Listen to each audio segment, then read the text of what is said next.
Amen. Je sais pas vous, mais il y a une belle ambiance dans l'air. C'est pas que à cause des effluves de vin chaud du spectacle de Noël d'hier.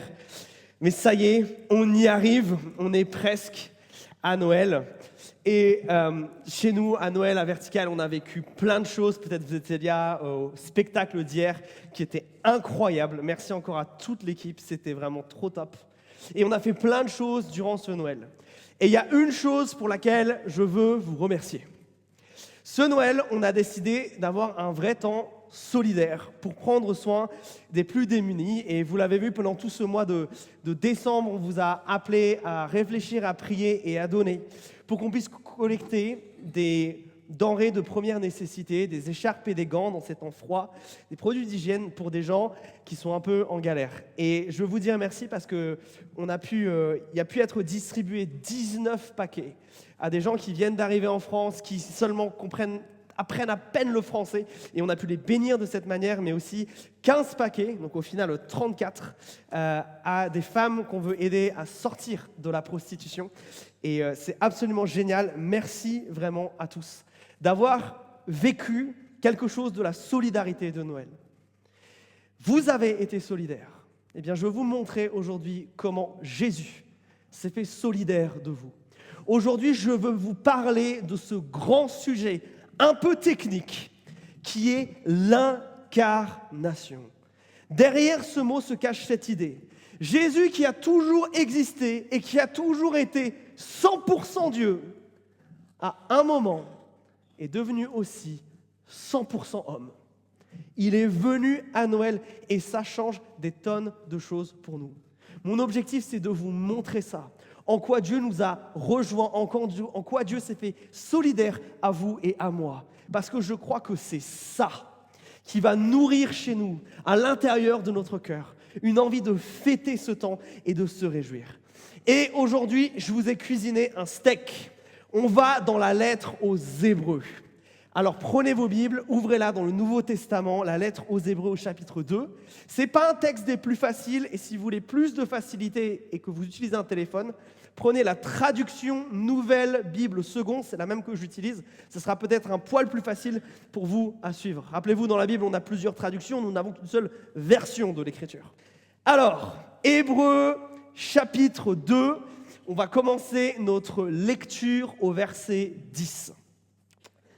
En effet, puisque celui pour qui et par qui tout existe voulait conduire beaucoup de fils à la gloire, il convenait qu'il porte à son accomplissement et par des souffrances le pionnier de leur salut. Ne vous inquiétez pas, je vais vous expliquer ce que ça veut dire. Car celui qui consacre et ceux qui sont consacrés sont tous issus d'un seul. C'est la raison pour laquelle Jésus n'a pas honte de les appeler frères. Lorsqu'il dit « J'annoncerai ton nom à mes frères, je te louerai au milieu de l'assemblée. Et encore, moi je mettrai ma confiance en lui. Et encore, me voici, moi et les enfants que Dieu m'a donnés. » Je m'arrête là. Si c'est dur à comprendre, c'est normal. La lettre aux Hébreux, c'est un gars qui est plus doué que moi pour la prédication et qui a décidé d'en faire une lettre et dans laquelle il essaye de nous expliquer en quoi ce qui est dit dans tout l'Ancien Testament prend son sens en Jésus. Et on va essayer de le décortiquer ensemble, de comprendre ce que ça veut dire. Et je veux commencer par attirer notre regard sur une expression qui est au verset 11. Regardez bien. C'est la raison pour laquelle il, et là on parle de Jésus, n'a pas honte de les appeler frères. Jésus n'a pas honte de nous appeler frères et sœurs. Cette expression, elle est absolument incroyable. Jésus, il n'a pas eu honte, malgré tout ce qu'il sait sur vous et moi, de venir et de devenir un être humain. Jésus n'a pas eu honte quand il voit combien on est maladroit, combien on n'est pas si fort que ça, de venir et de partager notre condition humaine. C'est ça le sens profond de Noël. C'est Dieu qui vient se faire solidaire en venant à notre niveau, en partageant 100% de ce que ça veut dire être humain avec toi et avec moi. C'est absolument incroyable. Et le fait que Jésus n'ait pas honte, ça m'a rappelé une vidéo que j'ai vue il n'y a pas longtemps. Un jeune homme était dans un hôpital parce qu'il avait un cancer et il a fait une chimio et vous savez, il a perdu tous ses cheveux. Et tout d'un coup, on voit son groupe de copains qui prennent tous un rasoir et qui commencent à se raser tous la tête. Et ils décident de venir lui faire une surprise. Tous se sont rasés le crâne par solidarité. Et c'était ça le but, je pense, de le faire rire un bon coup. Et autant vous dire qu'en ayant vu le avant-après, il y en a certains à qui être chauve, ça n'allait pas du tout. Ils ont accepté de s'en les dire, de perdre quelque chose pour rejoindre leur ami qui souffrait. Ça ne les a pas arrangés de s'abaisser, de glow down, comme on dit maintenant, de ne pas se rendre beau, pour juste faire du bien à cet ami. Eh bien ça, c'est ce qu'en plus grandiose a fait Jésus pour vous et pour moi. Pour vous et pour moi, il a accepté toutes les limites de ce que ça veut dire devenir un être humain. Et ça, c'est quelque chose qui est hyper dur pour vous et moi à comprendre. On a toujours été être humain, donc on ne peut pas savoir ce que ça veut dire devenir un être humain. Et je me questionne. Qu'est-ce que ça veut dire pour Dieu qui n'a jamais eu une seule limite, tout d'un coup d'être fatigué? Qu'est-ce que ça veut dire pour Jésus des fois de se lever et d'être maladroit et de se cogner l'orteil dans un meuble? Alors qu'avant, on ne pouvait pas, on n'avait pas de corps. Qu'est-ce que ça fait finalement d'avoir un corps, des organes quand on n'en a jamais eu? C'est quelque chose qui est de l'ordre du mystère. Vous et moi, on ne peut pas comprendre le décalage qu'il y a ici quand Dieu choisit de se faire homme. Ce décalage est bien plus grand que si vous choisissiez, je ne sais pas, de devenir un objet. Le décalage entre le Créateur et sa création est le plus grand écart qui peut exister. Et pourtant, Jésus choisit de le faire. Et moi, ça me touche. Ça me touche parce que quand je vois mes limites, quand je vois l'être imparfait que je suis, quand je vois le chrétien parfois immature et souvent désobéissant que je suis, je me dis, mais qui est-ce que je suis pour que Jésus n'ait pas honte de moi et choisisse de devenir un être humain comme moi? Vous savez, je crois que des fois, on est comme ces amis un peu gênants qui socialement, déjà, n'ont pas toujours les bons comportements et pour qui, des fois, on est obligé de s'excuser parce qu'ils ont dit un mot de travers ou ils ont fait quelque chose qu'il ne se fallait pas. À côté de Jésus, vous et moi, on ressemble à ça. Et nous, au bout d'un moment, les gens comme ça, on les fréquente plus trop. Mais Jésus, lui, n'a pas eu honte de devenir comme vous et moi. Et pour l'auteur de la lettre aux Hébreux, c'est tellement important qu'au verset 12 et 13, il va nous citer des passages de l'Ancien Testament où Dieu parle et où Dieu montre une forme de solidarité avec l'être humain. Je ne vais pas rentrer dans tout le détail de ces textes, mais si vous voulez les étudier, au verset 12, on parle du psaume 22, un des psaumes que Jésus va citer quand il va être à la croix, psaume où Jésus se fait comme nous, et l'autre c'est dans Ésaïe chapitre 8, où Dieu encore une fois se montre solidaire, en lien avec l'humanité, en louant parmi nous. Et ça, c'est trop fort, parce que ces textes-là qu'il cite ont été écrits des centaines d'années avant que Jésus vienne. Et ça, c'est une bonne nouvelle, les amis. Ça veut dire que Jésus qui se fait homme, il ne l'a pas fait sur un coup de tête. Ça veut dire qu'il ne l'a pas fait à un moment où il s'est dit, bon, ces petits humains, on va venir les rejoindre. Non, c'est quelque chose qu'il a méticuleusement planifié. Que dans toute sa souveraineté et dans toute sa sagesse, il a mûri, il l'a réfléchi et il l'a prophétisé des années avant. Et je crois que ça ajoute à sa crédibilité quand le texte nous dit que oui, Jésus n'a pas eu honte de partager notre humanité. C'est un choix mûrement réfléchi et assumé. Et ce choix-là, il a quelque chose de particulier. Et là, je vais revenir au verset 10. Il est un peu dur à comprendre, ce verset 10. Mais voilà ce qu'il dit en somme. C'est que le fait de devenir humain, pour un Dieu qui est tellement grand, a un but. Dans ma traduction, c'est dit comme ça. Il voulait conduire beaucoup de fils à la gloire. C'est ça le but de Dieu. Noël, ça nous rappelle ça. Si Jésus a partagé notre condition, vous allez voir, tous mes points fonctionnent comme ça. Il y a une partie 1 et une partie 2. C'est pour nous rassembler. L'idée de la gloire ici, dans la Bible, le mot gloire, c'est ce qu'il y a dans la présence de Dieu, c'est ce qui se dégage de Dieu. Et s'il veut nous ramener dans la gloire, l'idée, c'est de dire que le but ultime de Dieu, mes amis, c'est pas que nous vivons une vie bien, non. C'est pas que nous soyons des personnes morales, non plus. Le but, c'est d'être en relation avec nous. Si Jésus s'est fait homme, c'est pour pouvoir créer cette relation avec nous, réunir sa famille. Et si Dieu voulait nous réunir, alors il fallait qu'il nous ressemble. Vous savez, je crois qu'ici, on a finalement le rêve de tout parent. Dieu, dans la Bible, il se révèle comme un père. Et je ne sais pas vous, mais moi, mes parents, leur plus grande joie, c'est pas ce qu'on peut leur offrir, c'est pas les personnes qu'on devient, mais c'est quand ma sœur, moi-même et surtout mon beau-frère, on est réunis à table tous ensemble. Il n'y a pas de plus grande joie pour ma maman. Je ne peux pas lui offrir quelque chose de plus beau que ça, que toute sa famille autour d'elle. Eh bien, Dieu qui est un père, c'est exactement la même chose. Dieu ne peut pas se satisfaire de vous voir, vous et moi, êtres humains qu'il aime, périr dans leurs péchés, périr dans ce monde qui ne va pas. Non, Dieu, il ne peut pas se retenir. Et c'est pour ça qu'il vient. Et il vient comme nous, pour nous rassembler autour de lui. Voilà ce qui se passe.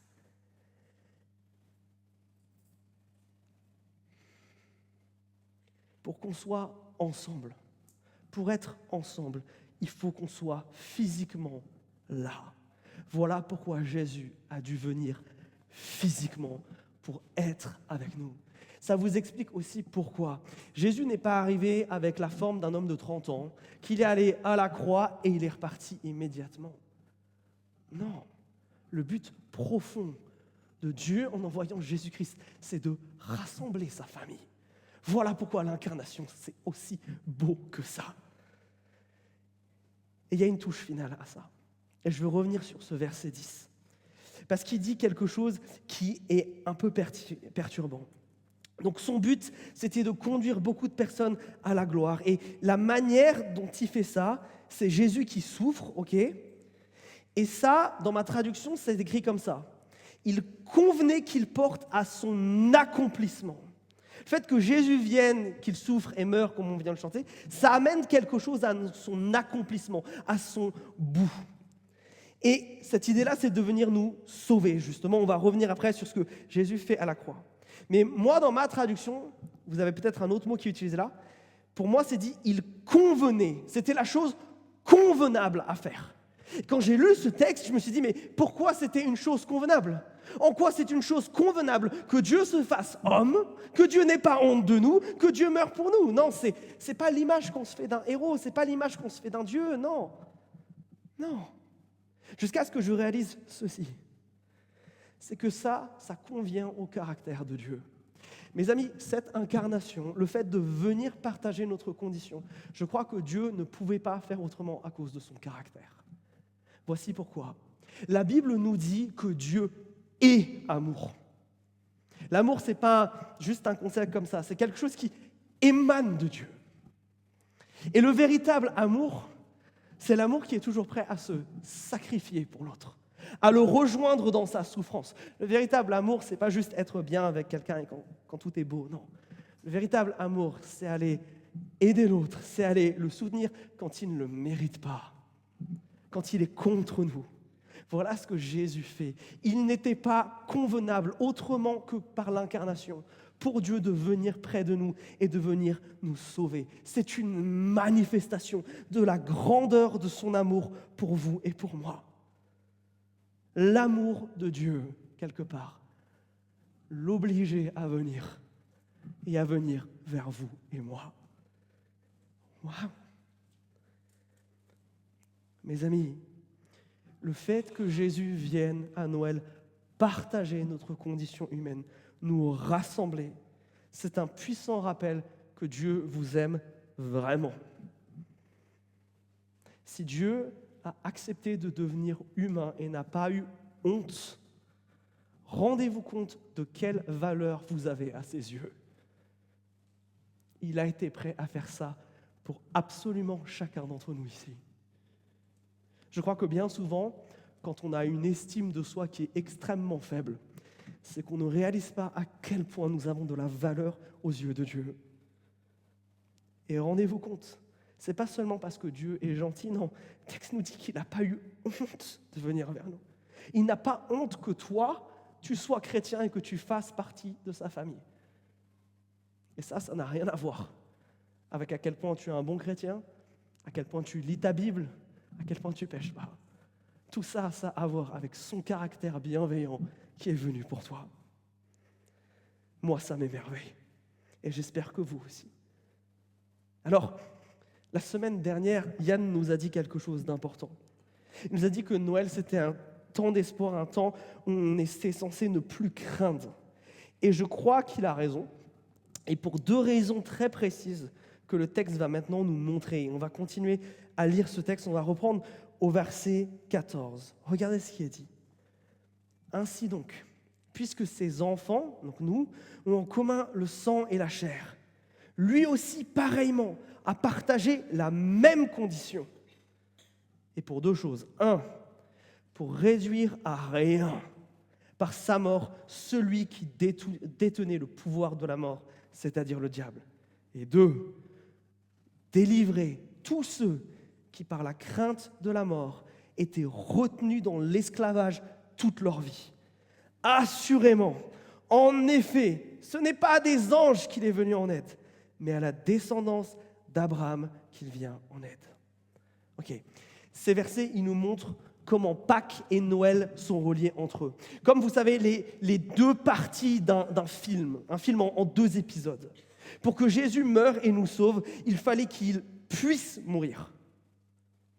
Pour que Jésus nous sauve, il fallait qu'il puisse mourir. Ça peut paraître bête dit comme ça, mais réfléchissez-y un instant.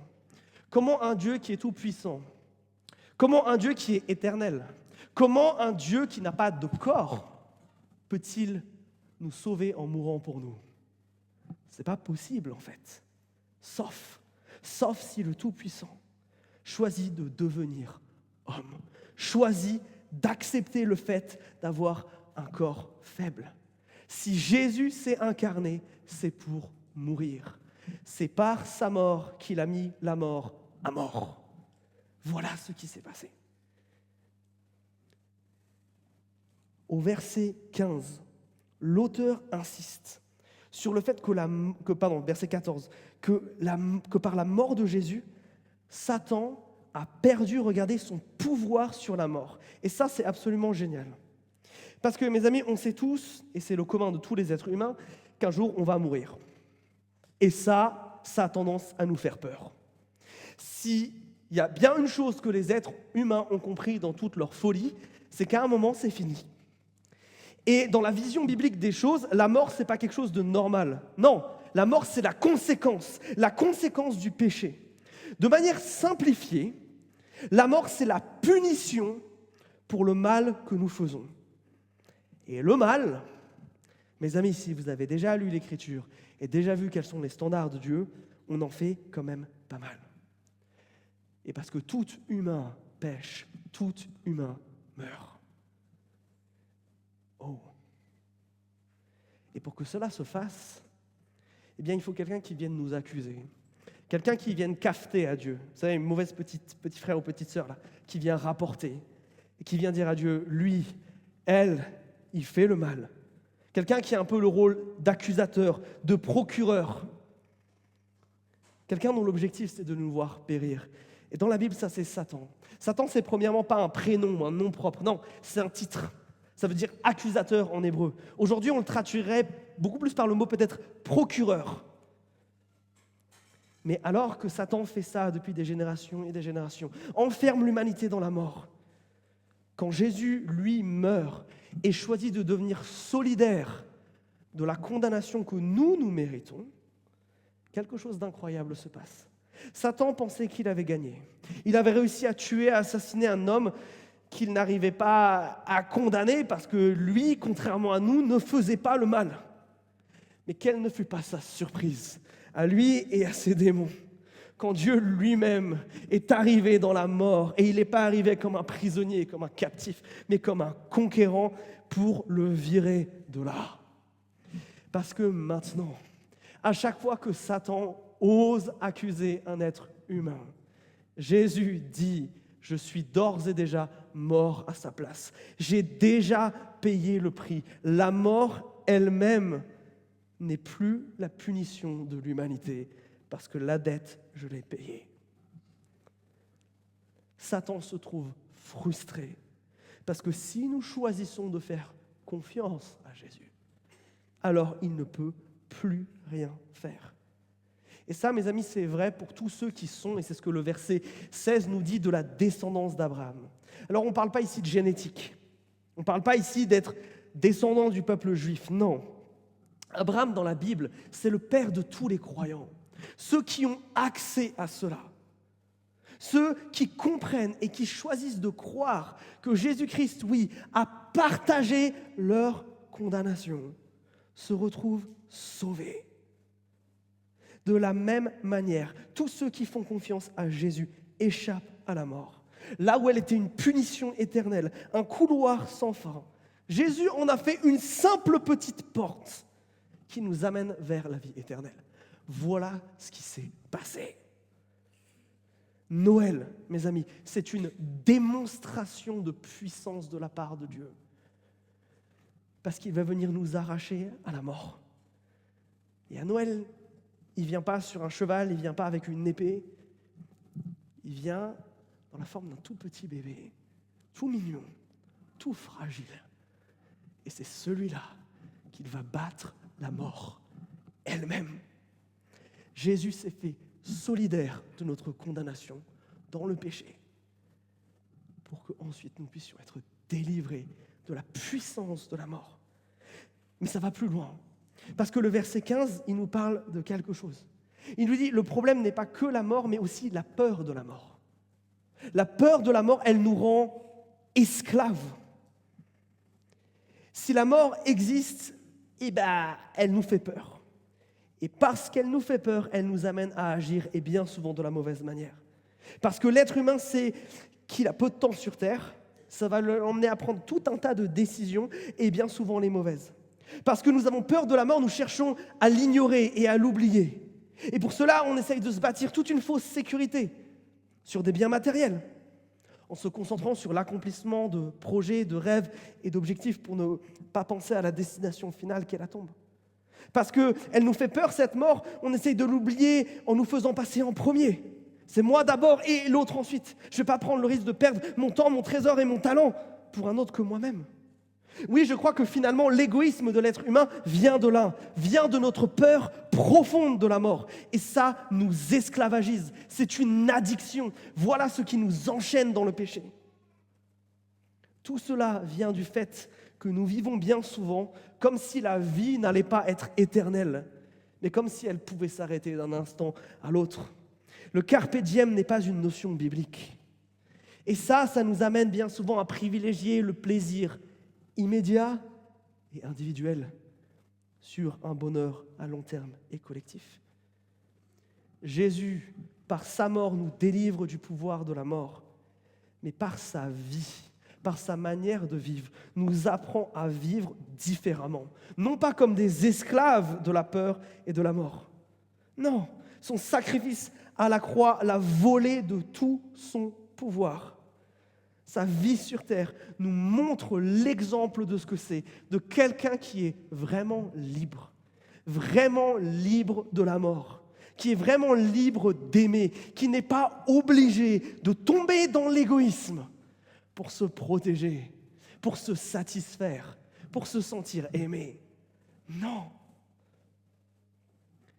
Rendez-vous compte, si la mort a perdu tout son pouvoir, et si nous ne sommes plus esclaves de la peur, ça devrait profondément nous amener un sentiment de paix, non? Si Satan lui-même ne peut plus vous accuser, si vous n'êtes plus obligé de vivre en esclavage, est-ce qu'on ne devrait pas être en paix? Voilà ce que Jésus nous montre. Il nous montre par son humanité, parce qu'il est venu se rendre solidaire. Et ça, ce n'est pas juste une belle idée.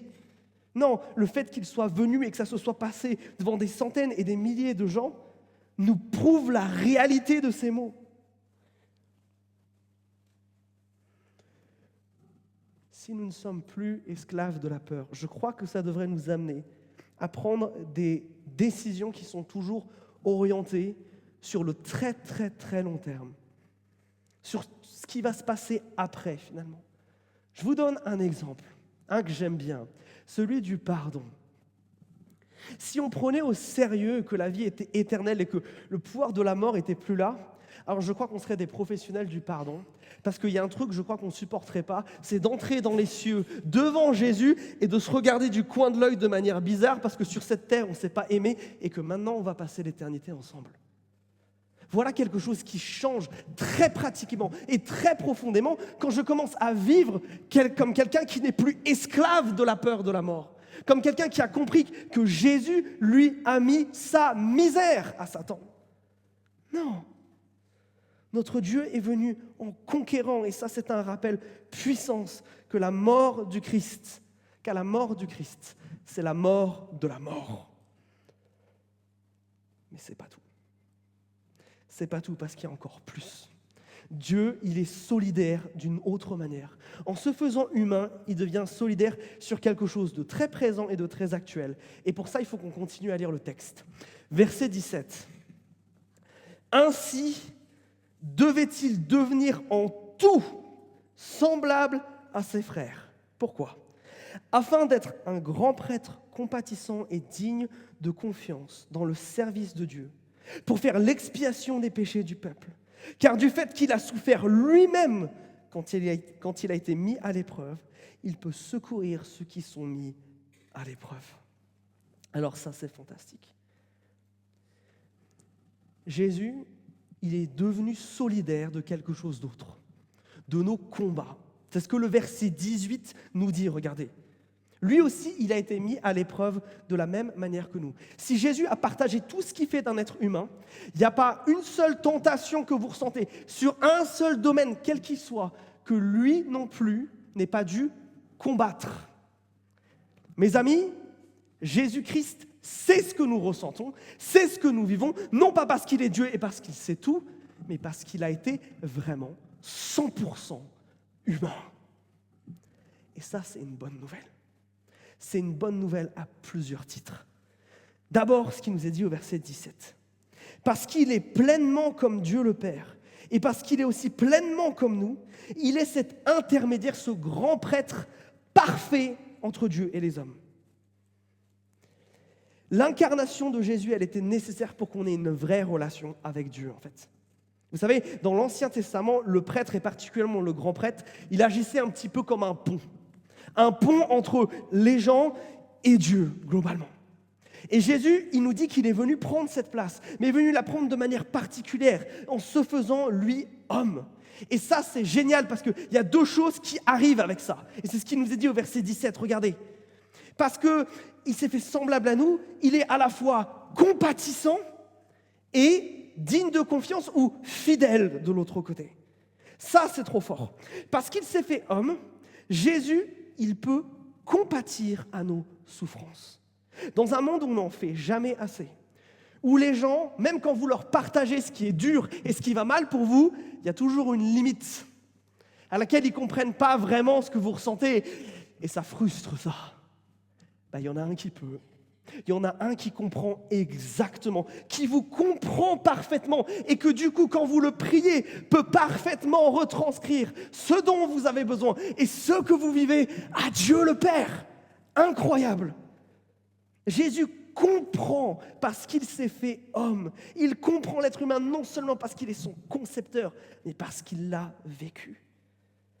Mais il y a autre chose. Autre chose, on nous dit qu'il est fidèle ou digne de confiance. Ça, c'est important. Parce que ça va être important pour la phrase qui suit.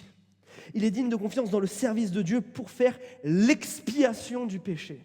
Alors, il faut que je vous parle de ce que ça veut dire. Vous avez peut-être le mot pardon aussi qui est là, mais là, il y a un terme technique qui est employé.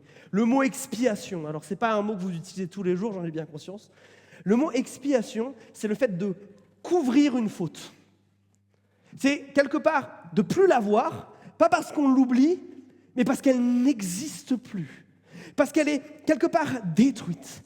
Et on nous dit que Jésus, il est fidèle dans le domaine de dégager nos fautes.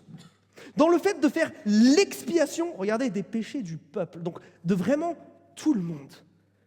Qu'est-ce qui nous est dit ici?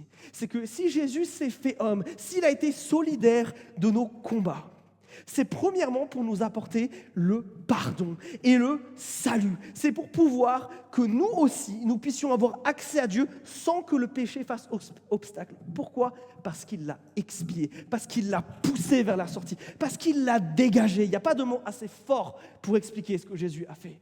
Et comme il est fidèle, c'est quelque chose qui continue à faire encore et encore et encore et jusqu'à la fin des temps.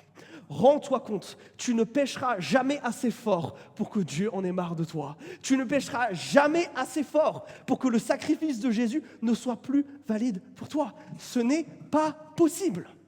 Et ça, c'est la meilleure des nouvelles. Si comme moi, vous êtes capable de dire « Ouf, ouf, parce que moi je pêche. Merci Jésus, parce que toi tu restes fidèle. Parce qu'il est homme, il est pleinement compatissant. Parce qu'il est Dieu, il est toujours fidèle.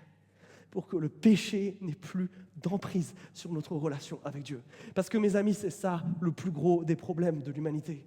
À cause du mal que nous faisons, nous sommes séparés de notre Créateur. Mais si Jésus paye pour tout et reste fidèle sur ça, alors ça veut dire que cette relation avec Dieu, elle peut ne plus être brisée à partir du moment où je lui fais confiance. Oui, c'est du pour toujours avec Dieu. C'est du « et ils vécurent heureux jusqu'à la fin des temps ». Alors ça, c'est vrai pour quand justement, et c'est important, quand je fais le mal, quand dans les fêtes de Noël, je réponds au stress par la colère et pas par l'amour. Mais c'est important dans un deuxième cas, et là, il faut qu'on revienne au verset 18. On ne nous parle pas de salut seulement au sens très général du terme, comme je viens de le faire, mais on nous parle aussi de secours. Ici, on nous parle d'un Jésus qui, parce qu'il comprend ce que c'est que la souffrance humaine et parce qu'il a été tenté exactement de la même manière que toi, parce qu'il a été vraiment humain, alors il est capable de t'aider. Il est capable de t'aider, non pas parce qu'il compatit seulement, mais parce que lui a réussi à vaincre le péché en tant qu'être humain. Il sait ce que c'est d'être à ta place, de devoir lutter pour pas là te mettre en colère et dire les paroles venimeuses qui te mettent sur la langue là. Il sait ce que c'est. Il sait ce que c'est quand ça fait 15 fois que tu dis la même chose et que toujours on ne te comprend pas. Il sait ce que c'est quand c'est la 20e fois qu'on te blesse et qu'on te dit encore une fois pardon et que tu en as marre. Il sait. Mais la différence entre lui et toi, c'est que lui, à chaque fois qu'il a été tenté, il a réussi à dire non au péché. Lui, à chaque fois, il a réussi à le vaincre. Et c'est ce qui le rend le plus crédible pour pouvoir t'aider dans absolument toutes tes luttes. Bien plus que ton ami chrétien qui va te donner, je suis sûr, plein de tips importants et qui va prier pour toi, et ça va être génial. Si vous n'avez pas d'amis chrétiens comme ça, trouvez-en. Mais celui qui peut vraiment t'aider, celui qui peut vraiment te délivrer, c'est lui. C'est lui qui a la clé du secours. Pas seulement parce qu'il est Dieu, mais parce qu'il a toute la méthodologie. Lui a été humain et il sait ce que c'est lutter contre le péché, lutter contre toutes les tentations possibles et imaginables en tant qu'être humain. Voilà pourquoi c'était si important pour Jésus de faire tout ça, non pas en tant que Dieu très haut, mais en tant qu'être humain. Parce que là, je me dis, ah ouais, c'est possible. Ah ouais, là, c'est possible d'essayer de vivre comme Jésus. Ah ouais, s'il y a le même esprit de Dieu, le même esprit qui a réveillé Jésus d'entre les morts, qui vit en moi, alors ça devient possible. Alors par rapport au péché, il n'y a plus de fatalité. Mes amis, l'incarnation, c'est ce qui nous apprend à dire non au péché. Incroyable et tellement beau. Mes amis, ce verset 18 nous dit que nous pouvons vraiment changer, vraiment dire non au mal grâce à Jésus. Et que justement sur le terrain du péché, 2026 peut être vraiment différent de 2025. On peut vraiment expérimenter tout le secours et toute la puissance de Jésus-Christ. Et c'est à ça que je veux vous inviter. C'est pour ça qu'on veut se réjouir. Parce qu'on a un Dieu qui a été solidaire de notre condition et qui n'a pas eu honte de nous. On a la certitude que Dieu va nous réunir en tant que famille et qu'il a commencé. Parce que notre Dieu, il a été solidaire de notre condamnation. On a l'assurance d'être délivré du pouvoir de la mort même, mais aussi de toute la peur qu'elle génère en nous. Encore une fois, si nous comptons sur lui, pas de nos propres forces et pas de manière automatique, si nous le faisions confiance comme des enfants d'Abraham. Et enfin, Dieu s'est fait solidaire de nos combats pour nous montrer qu'il était possible de s'en sortir, pour nous offrir un chemin vers la sortie, un chemin de salut et un chemin de secours. Moi, je ne sais pas vous, mais si Jésus veut me donner tout ça, je veux le recevoir. Je ne sais pas vous, mais si c'est ça l'incarnation, si c'est tout ce que ça a créé, si Jésus a fait tout ça parce qu'il nous aime comme ça, alors il faut que nous répondions à ce qu'il nous est dit ici. Et c'est pour ça qu'on veut, quelque part, d'autant plus que c'est notre dernier culte de l'année, de le faire de la manière un peu officielle, de la manière dont Jésus veut que nous lui répondions, dans la manière dont Jésus veut que nous lui manifestions cette confiance. Et ça, c'est en prenant le repas de la Sainte Seine.